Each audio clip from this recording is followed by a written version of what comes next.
Well, today I want to talk to you about fresh approaches to ministry, and we've been working on this. This is our third week, and we want to focus on the last two models we're examining, missional churches and the internet church. Let's start with missional churches, and be sure and pull up the PowerPoint that's been provided and follow along there. The discussion on missional church was first started in 1998 in a book by Darrell Gruder and Lois Barrett that was entitled Missional Church, A Vision for the Sending of the Church in North America. And it was an edited book. Since then, missional has been the buzzword utilized by both the emerging church with men like Michael Frost and Alan Hirsch, as well as those wishing to reform the church like Reggie McNeil and Alan Roxburgh, as well as those working within traditional churches such as Ed Stetzer and Tom Rainer. In other words, both spectrums, from the traditional church to the emerging church to kind of the middle, all spectrums have adopted this understanding of missional church. Well, I'm not sure everyone's happy with that, but there is kind of a centralized understanding that the church needs to be about the mission of the church. So I've given you here just some examples, and quite a few examples in these next several pages of key authors who've written: Ed Stetzer, Rayner and Geiger, Reggie McNeil, Roxburgh, Frost and Hirsch. In fact, even a new writer, Woodward, who's written the last couple of years on the subject. So you can peruse those, and I just thought they'd be more helpful for you to get a few ideas. The missional church movement takes seriously the concern that churches must engage the harvest. They encourage streamlining church programs to focus on the mission of the church, which is evangelization and discipleship. So they streamline, they say, focus on what we're all about, evangelization and discipleship. As shared previously, research has shown that many megachurches invest 90% or more of all their staff time into preparing for and conducting their main services, with the remainder of time mostly spent on administration, and with little or to no staff investment in outreach or evangelism. Karina Rodriguez in this class did a research, her research for her literature review was on the degree to which evangelism affected church growth. And I wanted to share two findings I found in her paper. The first finding noted that smaller churches were more effective at seeing conversion growth, noting that research conducted by Lifeway Research in 2017 established that pastors who implement outreach programs are more likely to experience conversion growth than those who don't. Well, it's been, the smaller church and the church plants have been noted as such for many years, but it's nice to have a current 2017 research that establishes that.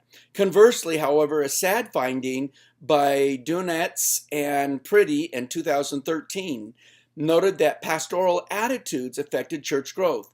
So that if the lead pastor believed in the importance of prayer and that transfer growth indicates positive congregational health. In other words, the church has got a lot of other Christians coming, so that must be a good thing. Their churches probably experience positive numerical growth. Whereas if a head pastor viewed preaching and community outreach as important, their churches were declining. In other words, churches who focus on prayer and transfer growth do better than those who focus on preaching and community outreach.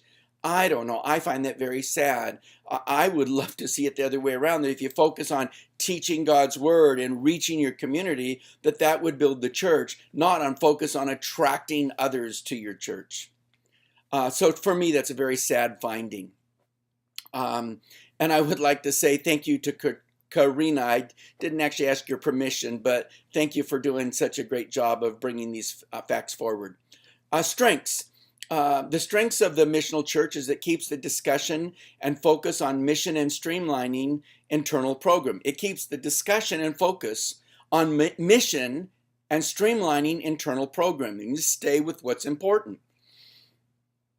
It is more helpful than calling for the downfall or reconstruction of the church.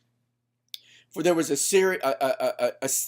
season in the early 2000s, around 2000, maybe 2010, and that mid 2000s, first part of the first decade, where everyone was saying the church is awful, down with the church, tear it down, wound it and rub salt in it. I mean, it's a corpse bride. There was all this awful talk about the church, and it was so distasteful. And I think it just turned people away more than it really helped. The missional discussion is, instead of saying what's wrong with the church, it focuses on what should be right with the church, and it gives you something to aim for rather than something just to feel bad about.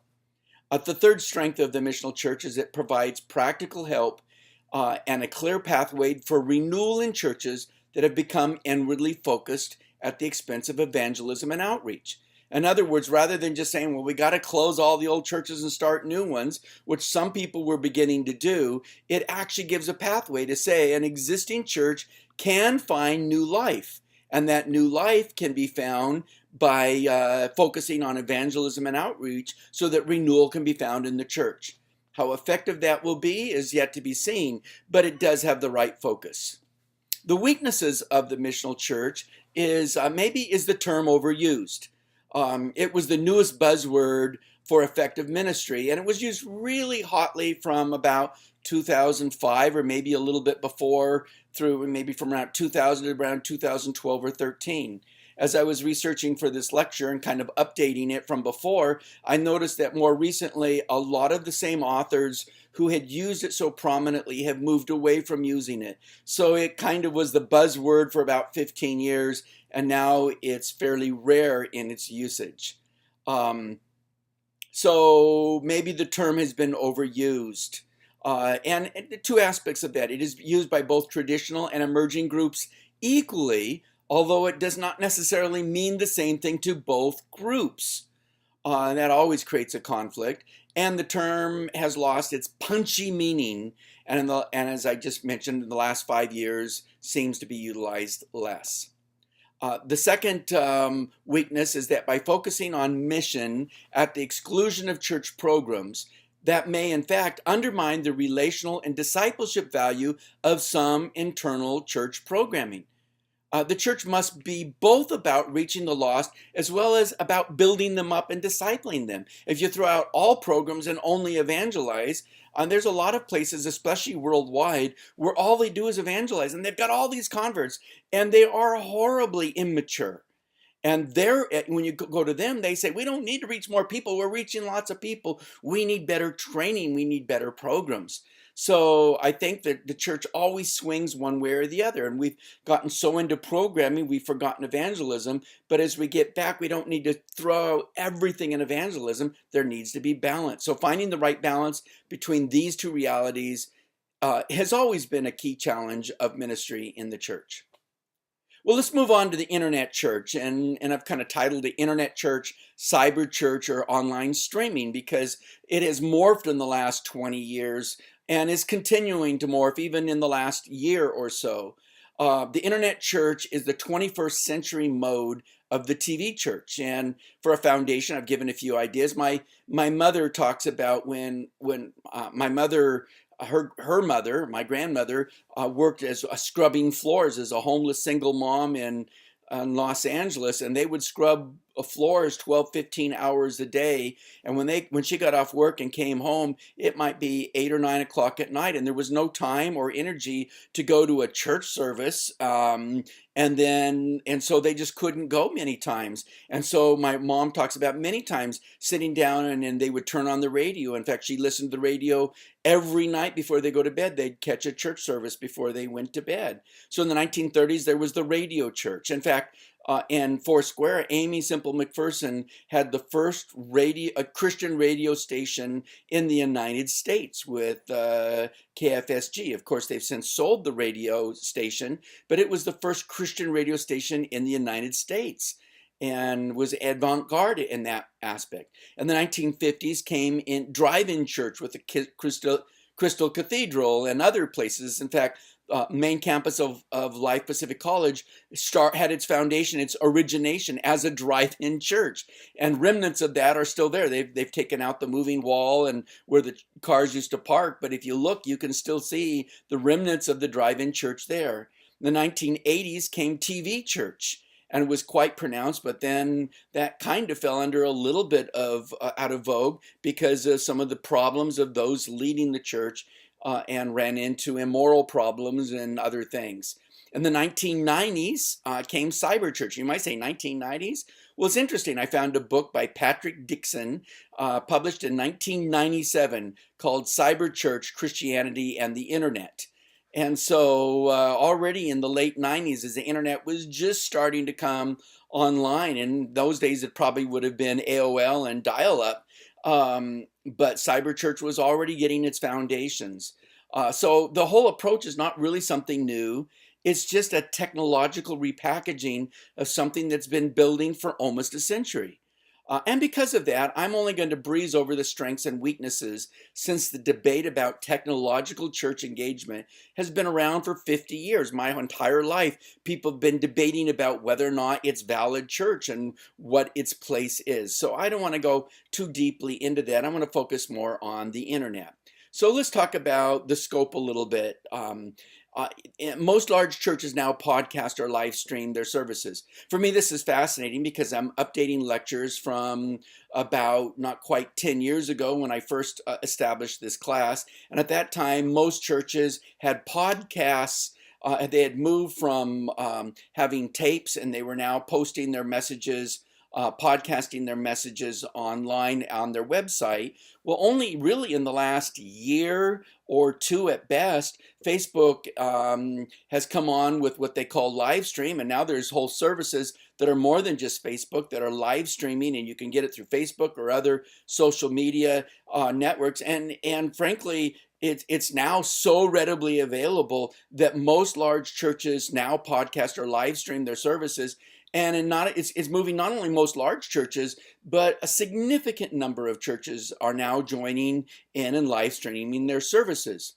Many, especially the large churches, are establishing an internet campus. I've given you an example here of Saddleback, that they have they've got like 20 or 30 campuses besides, but then they have an internet campus that serves just that population. Um, for a season, there were some groups that were intentionalizing church as a model and had no home building or congregation. And I've had trouble looking up the foundation of Life Church TV, but I can remember when I was first doing research on this, I discovered Life Church TV, and at that time, they contended that they were the largest church in America and that they were running over 50,000 people every week. And they were gleefully saying, we have no campus whatsoever. And when you'd watch their programming, it was individual speaking, and everything was done, and there was no congregation whatsoever.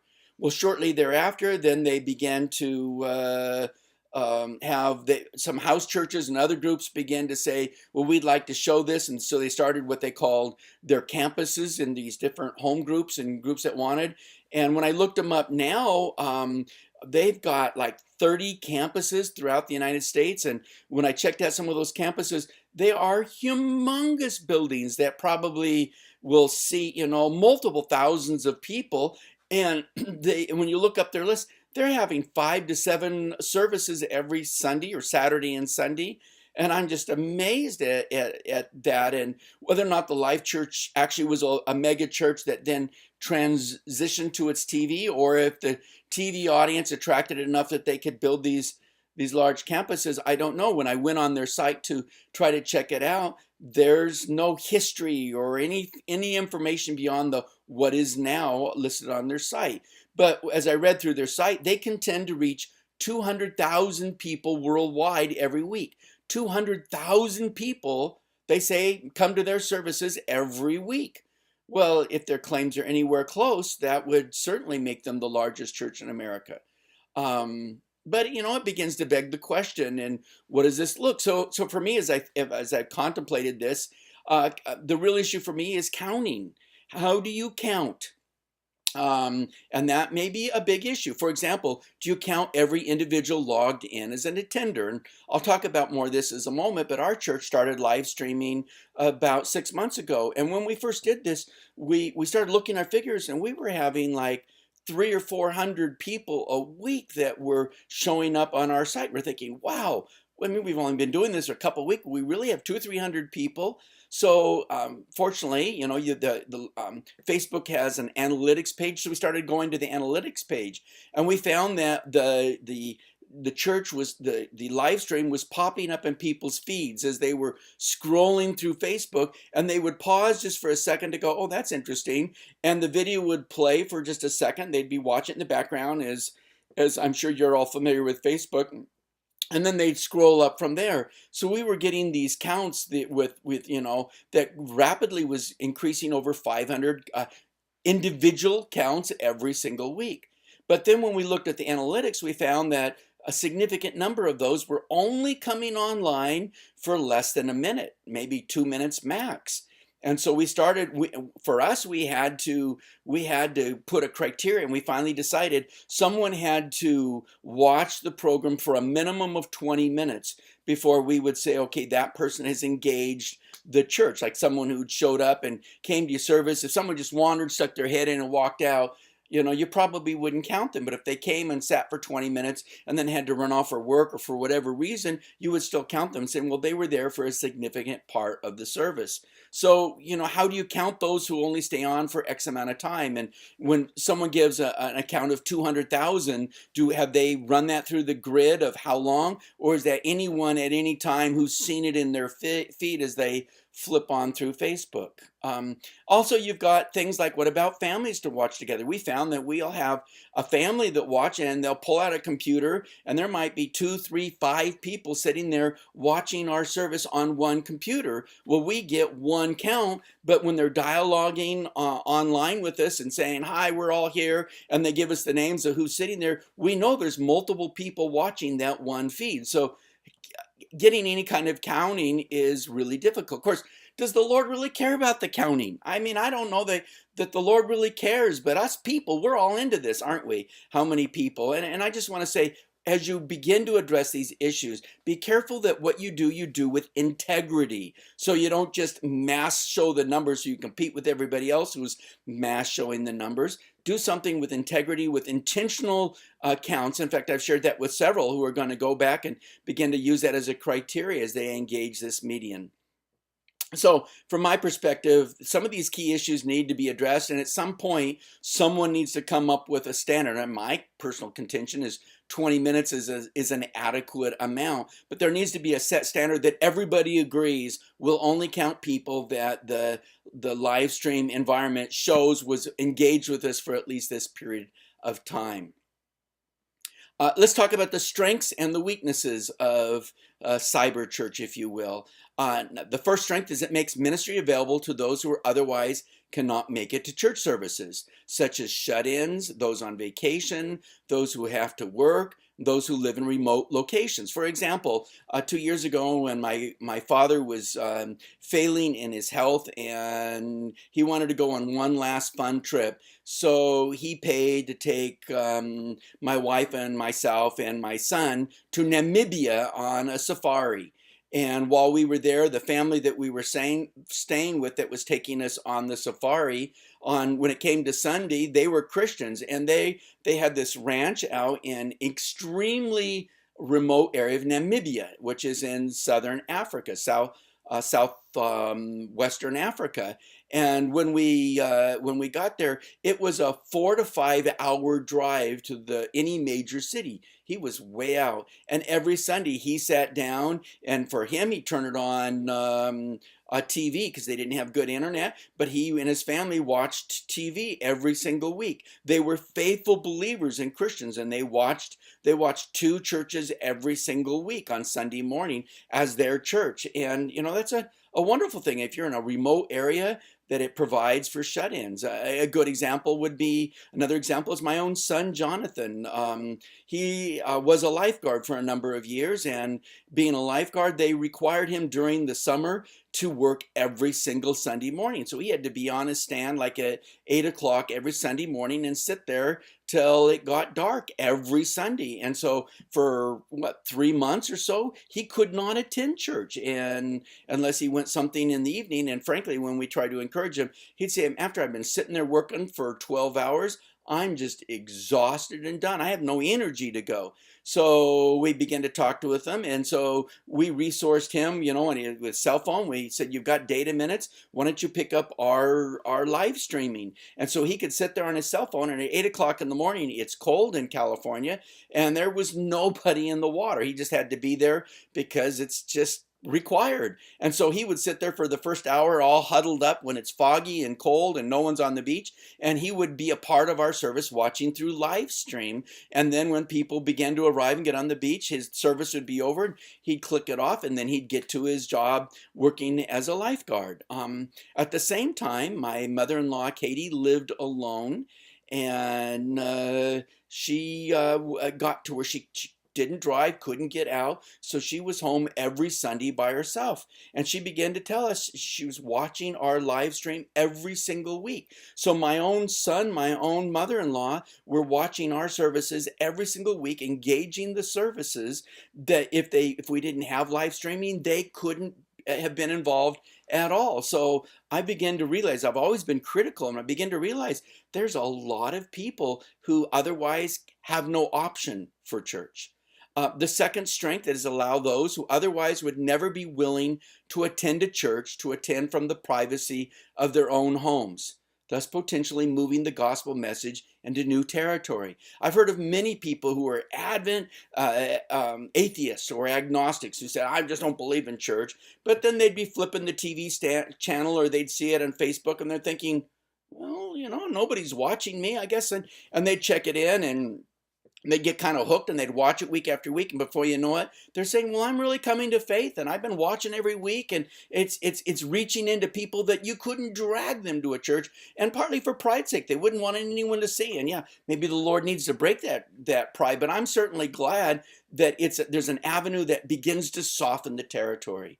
And I've heard many stories. It appears that Muslims around the world are beginning to explore Christianity through online services when they never otherwise would. I mean, if they were to go to a Christian church, and for one, there may be no church at all. For two, their own family or spouse or in-laws might kill them. If they're just going to a church, they could be, it's against the law in many Muslims on the threat of death for converting to Christianity, even if they have a Christian population. And so I've heard of many Muslims who are interested in what is this Christianity, who are beginning to watch through online streaming and are beginning to convert to Christ, and then they begin to send notes to say, "Send us more information through the internet," because they can engage Christ in a way they never could otherwise. And so the gospel can go into unreached areas. Third, current technology allows for online contributions. So whereas before they couldn't engage, now you can click a button and you can begin to tithe and can participate in that way. And fourth, many have established full-time staff dedicated to serving the online congregation, including hosting the live stream service, following up in digitally presented prayer and response cards, offering blogs, Twitter feeds, and other regular social media connections, etc. Often during the live stream, they're typing in, and they see people come on. They say, "Hi, Bill, how's it going? And can I pray for you?" And they have a little sidebar where if you have questions, you can say, "Well, I don't understand what the pastor's saying," but you can have a little sidebar conversation while everyone else is still watching. And so they're trying to make this into a campus with staff where they really engage people. So those are all, I think, all strengths of this new medium. Let's talk about a few concerns, and I don't have as many. And again, some of these are tried and true for many years, and I don't want to go too deep into them, but a couple weaknesses. Number one, an online church can cause participants to be more passive watchers than active, serving, worshiping participants. In fact, even in a church service and even church participation in general, in many mega churches, people are watching the band as if they were at a concert, and not a mouth is moving, and everyone's just sitting there watching, and they're passive. We've made people into passive watchers. And it kind of makes you wonder if that's one of the reasons that church faithfulness is beginning to slip, because the vibrancy of our faith is slipping with our passivity. And how many people do you see who are watching a live stream with their hands up and singing and engaging, or are they just kind of watching what's going on in the service? And so I think that's a weakness of this, of trying to get people to truly emotionally engage. Also, some engaged local gatherings to watch services together, or even using internet church or live streaming as content for house churches, or small multi-site churches meeting in a house, thus connecting quality ministry with the personal touch of being in a home. In other words, how they're addressing the weakness is that they're trying to get group people together in areas and say, then get together and watch it together as a family, or as a in a house church, so that it becomes a context for ministry, but not just passive watchers. And so I think they're trying to address it where they can. A second weakness is that ministry is impossible out of the context of community. I mean, that's just a kind of a biblical, that this church is all about one another. It's all about being together and working things out. And ministry, if you're not working in the context of community, there's something lost in our Christian faith. Of course, the response is that ministry should be intentional to people rather than simply recruiting people to serve the otherwise unproductive needs of a church as a system. In other words, they're saying, well, maybe we can recruit people and they can be part of the online hosts that can engage and talk to people and follow up with people. And wouldn't that be more valuable than handing bulletins at the front door or pointing at parking places? And that a lot of what we call ministry is simply busy work to make people feel like they've done something, but it's not truly developing the life stream of the church. And so, the discussion moves forward. The best examples have an interactive element via chat rooms, as I've already mentioned, that keep those who are watching interested, engaged, and provides ministry to those needing to talk or pray with someone. Let me kind of tie up my thoughts on this.